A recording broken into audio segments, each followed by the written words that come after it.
kesê tiştekî dike. Di hinek zimanan de rewşa nominatîv ew rewşe ya ku navdêr tê de bi teşeya xwe ya xor derdikeve.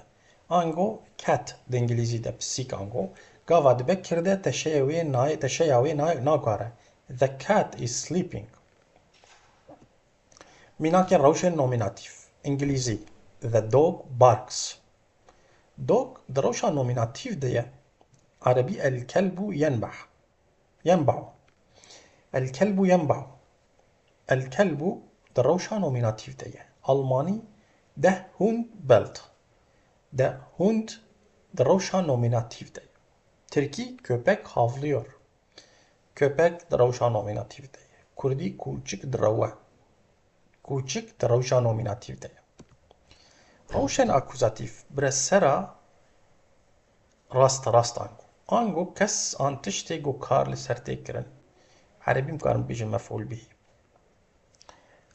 Veya jî bêjin haleti nasib jî bi erebî. Mînak. She throw di İngilîzî mînak she throw the ball. Ball di rewşeke akûzatîv de ye. Erebî remet el kura. El kura di rewşa akûzatîv de ye. Almanî sie warf den Ball. Den Ball di rewşa akûzatîv de ye. Tirkî topu at. Topu di rewşa akûzatîv de ye. Kurdî gog avêt. Gog di rewşa akûzatîv de ye. Rewşa datîv bi sera nerast. Ew kes an tişte yê ku kirar bi ser de diçe. Mînak İngilîzî. He gave her a gift. Her di rewşa datîv de ye. Erebî a'taha hediye. A'taha hediye. Ha tedî di erebî de ew ya wek cînavkê tê nasîn ew di rewşa datîv de ye. Almanî gab ich ein Geschenk.